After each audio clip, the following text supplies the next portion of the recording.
Hi, I'm Rachel, a 28-year-old single mom. I'm raising my wise 9-year-old daughter, Sophie. Before I share our story, please like and subscribe to follow our journey. 4 years ago, I met Mark, a divorced dad with 2 kids. We had a lot in common and quickly became close. Mark eventually moved in with us, and our lives merged, though we kept our finances separate. 2 months ago, Mark proposed, and we thought we were heading towards a happy future together as a blended family.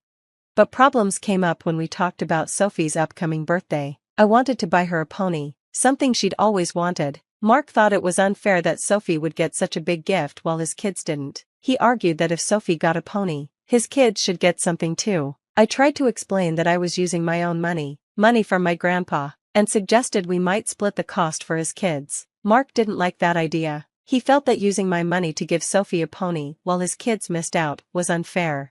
This disagreement made me rethink our future. After my grandpa passed away, he left me a large inheritance. I set up a trust fund for Sophie to secure her future, including her education and important milestones. Mark was upset when he saw the trust papers and said it wasn't fair that Sophie would have more than his kids.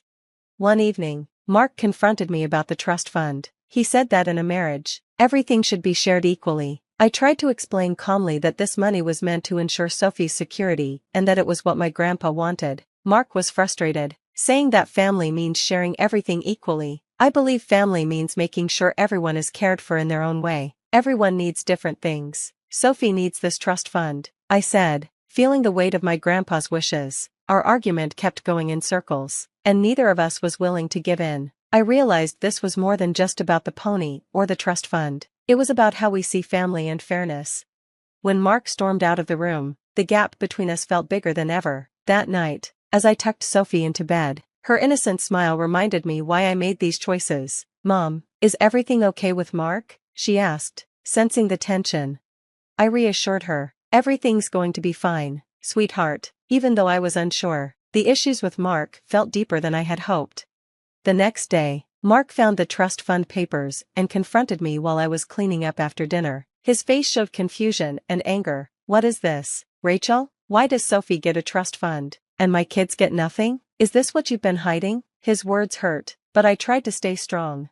"It's not about hiding anything, Mark. It's about securing Sophie's future, which my grandpa wanted for her. This money is a promise I made to him," I explained. Mark scoffed and threw the papers on the kitchen table. "So, your promises to your grandfather are more important than our future together? What about my kids? Don't they deserve the same security?" "I'm not saying they don't," I said. "This money is from my family and meant for Sophie. I thought you understood that.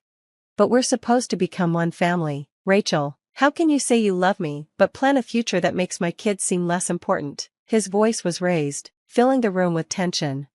"I do love you, Mark, but I can't go against my grandfather's wishes or compromise Sophie's future. That doesn't mean I don't care about your kids," I said. "Rachel, you're being selfish. You're only thinking about your daughter, not our whole family," Mark said, clearly upset. His fists clenched.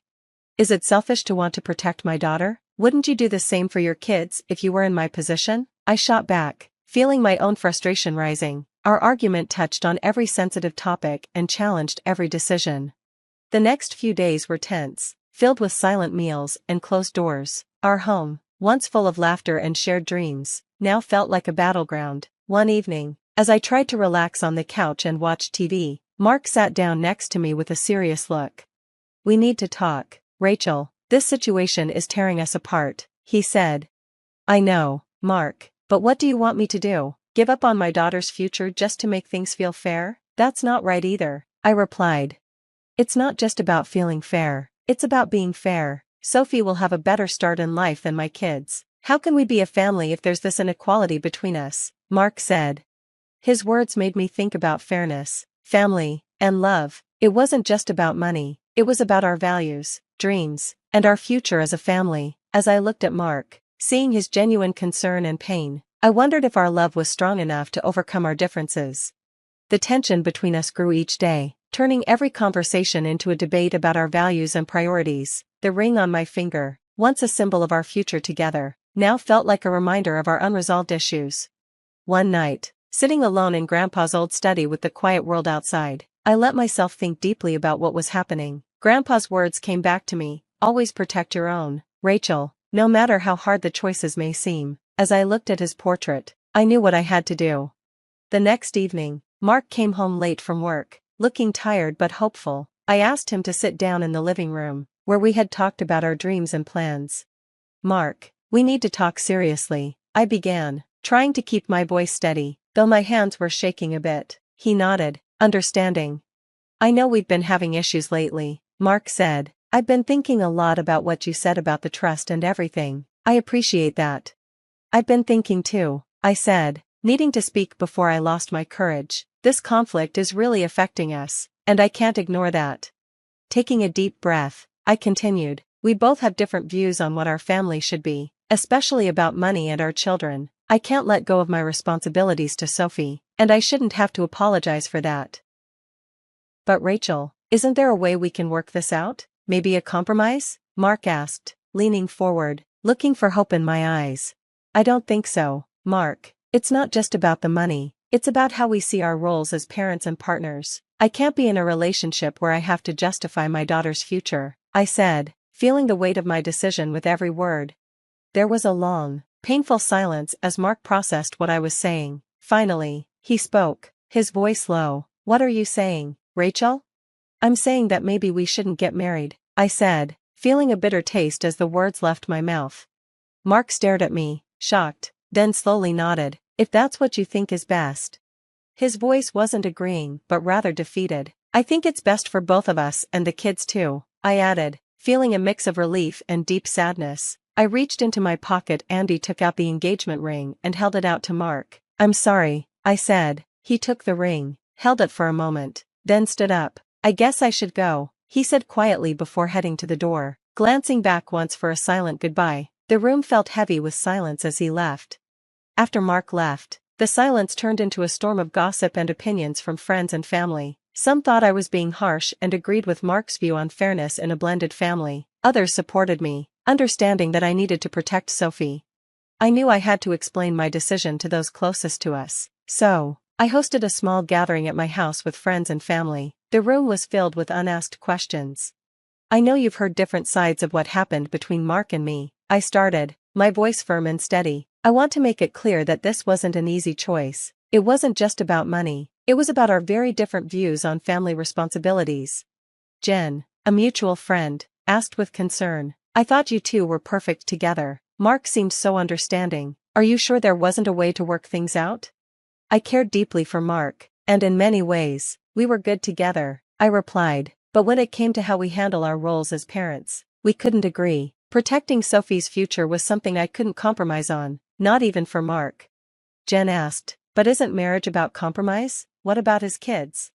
Yes, marriage is about compromise, I said, but it's also about shared values. When those values are too different, finding a compromise can be too difficult and can upset the balance of the relationship. As I talked openly about the conflict I'd been feeling, some people agreed with me, while others were still unsure, but discussing it helped clear the air. Even though not everyone agreed with my decision, they began to understand where I was coming from. The next few weeks were a quiet time for Sophie and me as we adjusted to our new life. I focused on my work and planning for Sophie's future, attending school meetings, and finding educational opportunities that her trust fund could support. One afternoon, while Sophie played in the yard, I watched her from the window. Her laughter made me feel better and confirmed that I had made the right choice. A few weeks after our breakup, Mark and I had one last talk at a local cafe. It was a neutral place, away from our past. Rachel, I've had time to think, and I understand why you did what you did, Mark said quietly, not meeting my eyes. I wish things could have been different, Mark, I really do, I replied, feeling both comforted and pained by his presence.